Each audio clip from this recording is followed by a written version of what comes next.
This is problem 17.5, and 5 through 8 are really all the same problem. They're just different parts of the same problem, so we're going to work 5 through 8 together. Let's read it. First of all, page 592, chapter 17. If an Acme thread power screw is loaded in tension with a force of 30,000 pounds, what size screw should be used to maintain a tensile stress below 10,000 psi?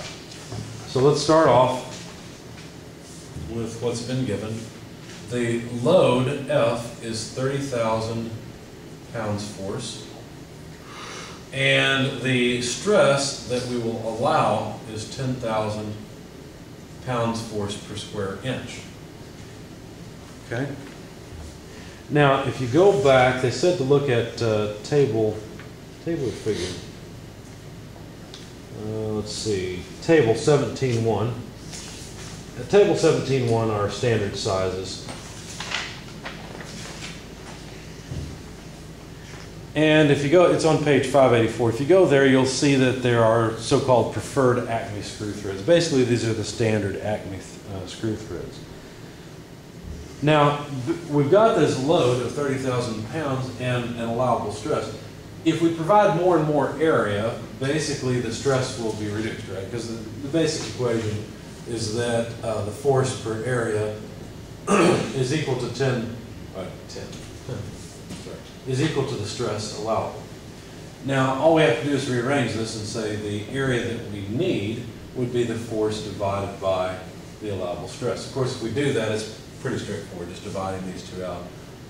30,000 divided by 10 would be 3 square inches, right? That's how much cross-sectional area we need. So basically, if you were to look at the threaded shaft and cut it and look at the end, we need 3 square inches of area. So let's see which standard size has at least 3 square inches of area.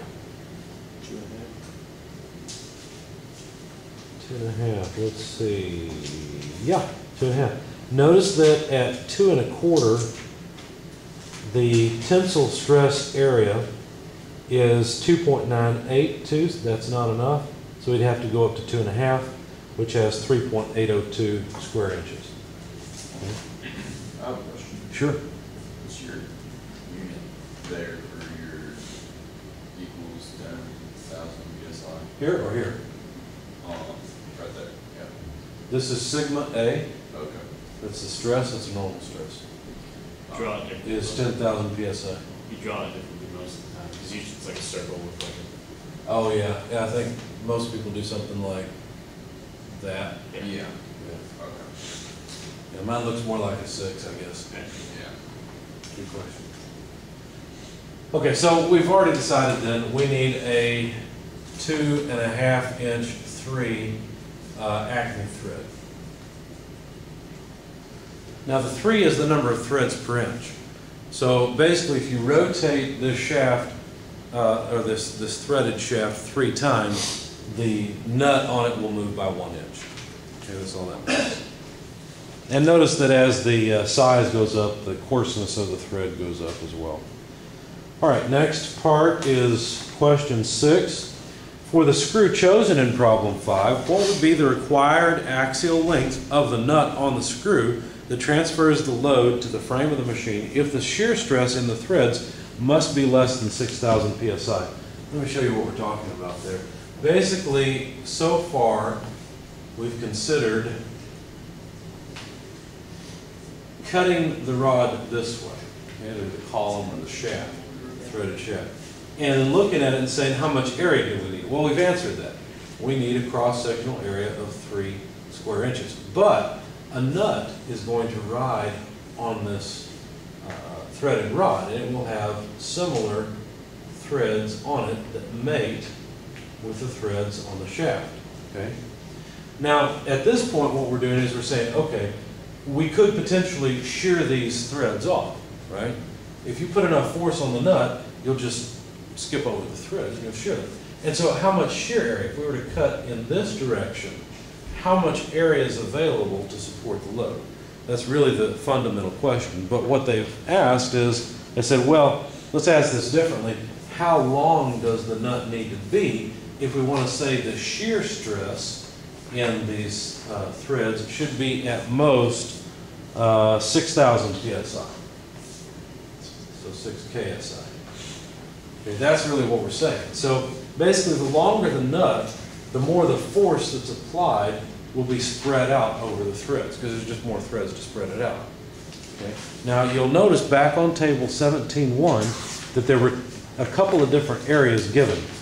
At the end there was the tensile stress area, that's page 584 again, but there's also the shear stress area. Now the shear stress area is this area in the threads that I'm talking about. Okay. Whereas the tensile stress area, that's the area here. Okay. So we already know the load. The load F is 30,000 pounds. Now the tensile stress area for the rod that we chose, or the screw thread we chose, is 4.075 square inches. So we already know that the shear area, 4.075 squared inch. Now you have to be careful here, because this is the shear area per inch of length. Does that make sense? Because you add more and more length, you're going to add more and more threads and more shear area. So this has to be square inches of area here per inch of length. Okay? Now this is a straightforward calculation at this point, because really the shear area it's the similar equation, right? It's just the force divided by the allowable, which by the way I should put an A here, because that's not a material property, it's just how much we're limiting ourselves to. So it's a very similar equation, it's just a shear equation instead. Now we have to be a little bit careful here, because really,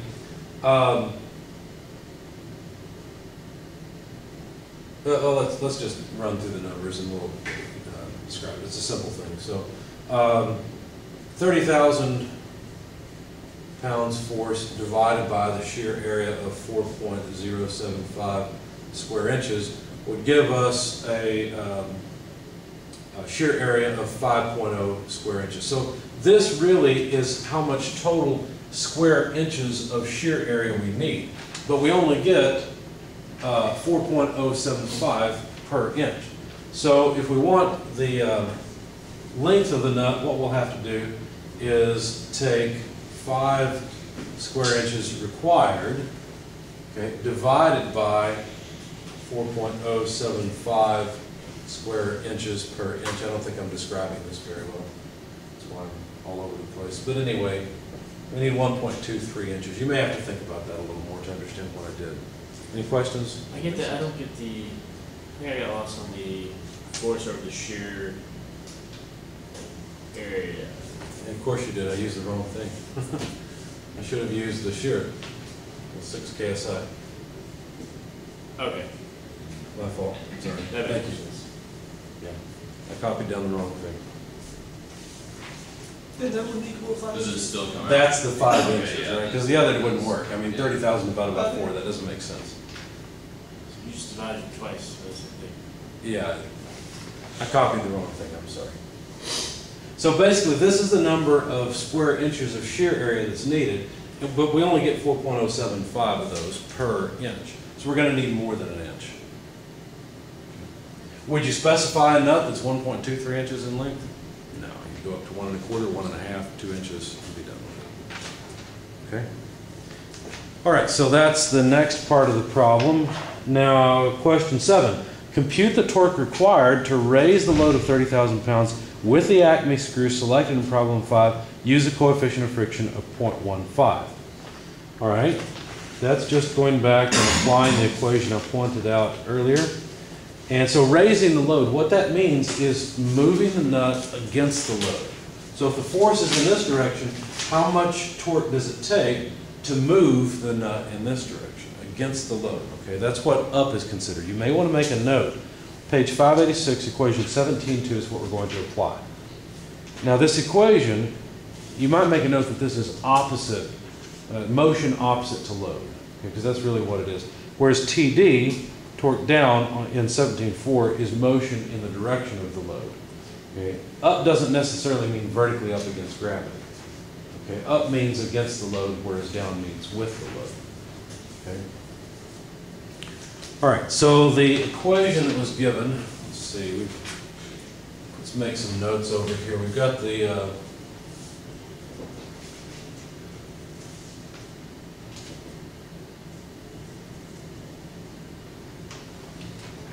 got a few things of value here, so let's copy them down.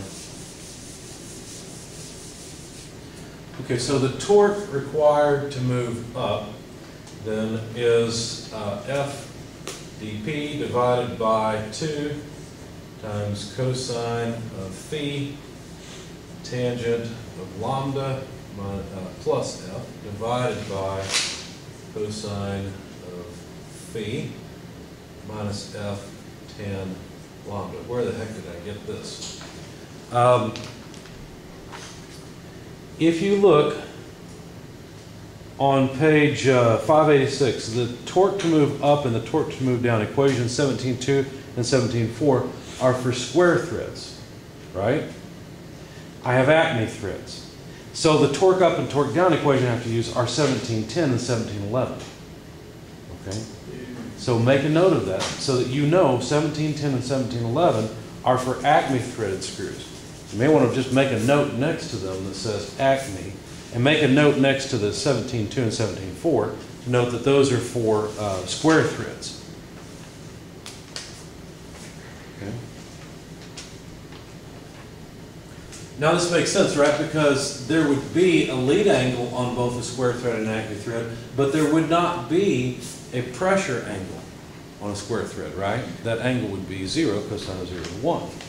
And so basically phi, if you look at the figure, look on page 587, look at the figure of the Acme threaded screw. Phi is the half angle of the thread. It's that 14.5 degrees I mentioned in the lecture. Half of the 29 degrees. So that's what goes into this equation. Let me just plug in all the numbers. You can see where everything comes from. So the force is 30,000 pounds force divided by 2. Now we need the diameter. Forgotten what the subscript P stands for, but essentially we need the diameter of the screw. Pretty sure that's what that was. Yeah, pitch diameter. That's right. P is for pitch. So to get this, what you do is you go back to table 17.1 and look up the pitch diameter. Now notice there's minimum minor diameter. We don't want that. That's at the root of the thread. And then there's the minimum pitch diameter. And so basically because of machining tolerances, the thing can be undersized. So this is the minimum because that would be the weakest. So anyway, minimum diameter, dP, we're looking for 2.5 inch. There it is. It's 2.2939 inches. So let's put that in. 2.2939 inches. And then we need cosine of 14.5 degrees, tangent of the lead angle. Well, what's the lead angle? And for that,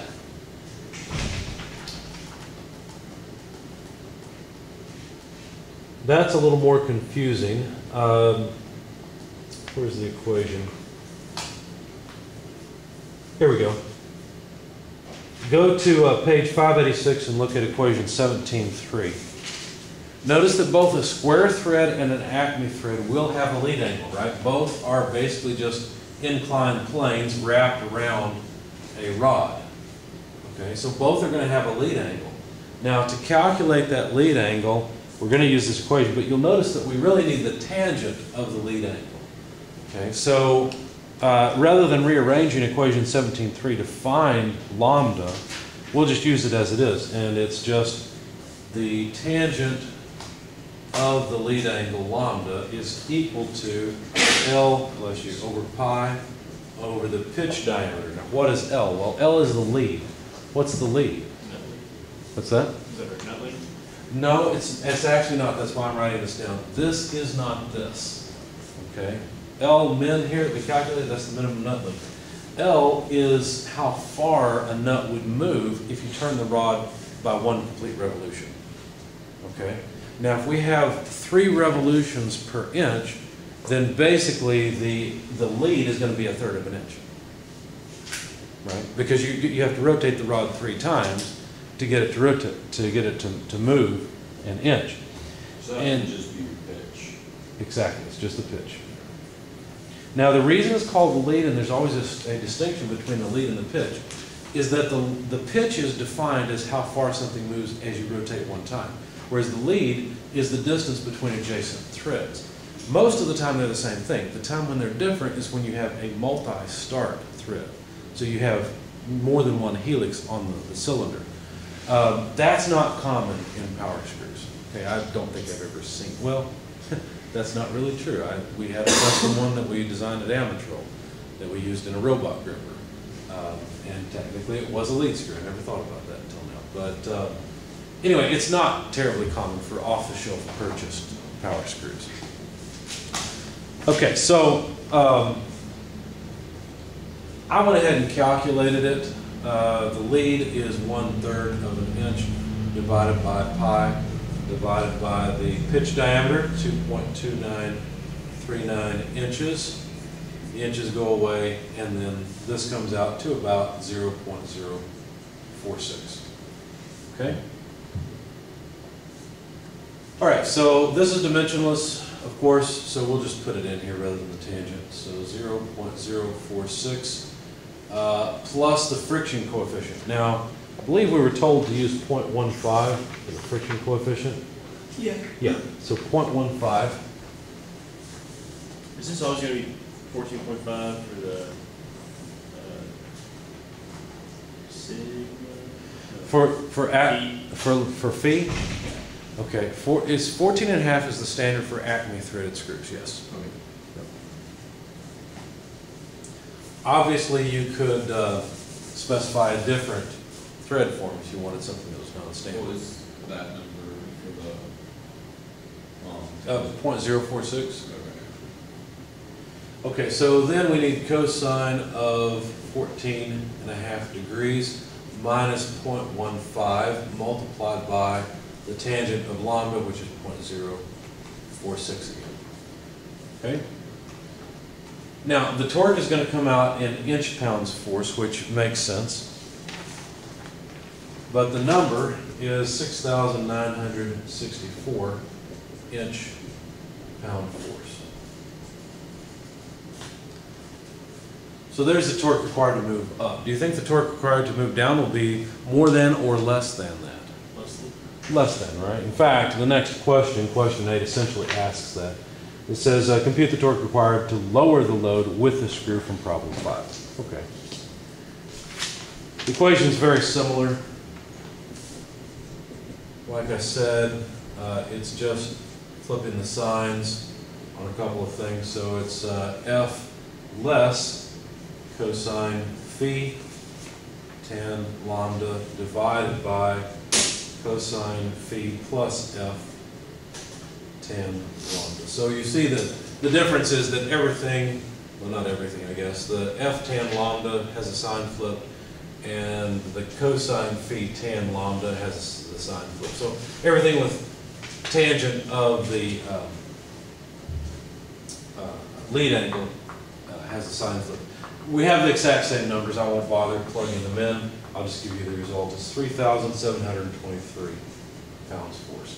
That's what's required to move down. Now, moving down just means that the motion of the nut is in the direction of the load on the nut. Okay, that's all it really means. And when I say the direction of the load on the nut, I'm not talking about the load from the screw onto the nut, but the load we're trying to move. Okay.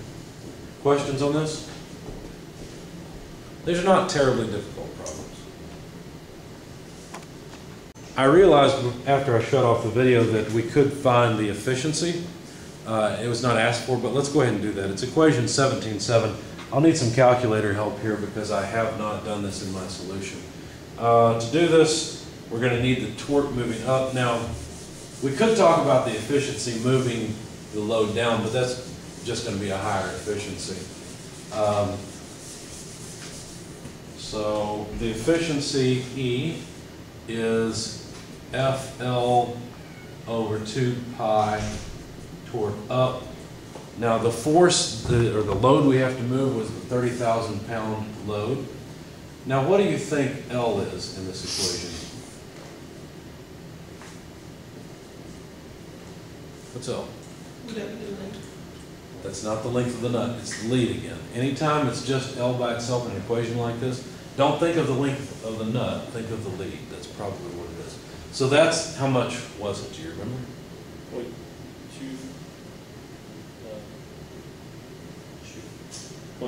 2.29? No, that's not it. That's the area. What's that? 1/3. 1/3 of an Yeah. inch. Okay, now the 2 pi, those are just constants. And the torque up, we had that in the last problem. That was 69.64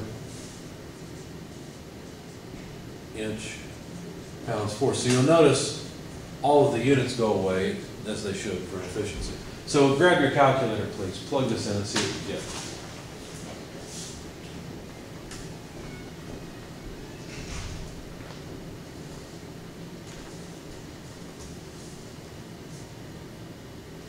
.2285. Oh, yeah. Okay, 2285? Thanks. So 22.85% efficient. It's low like we expected.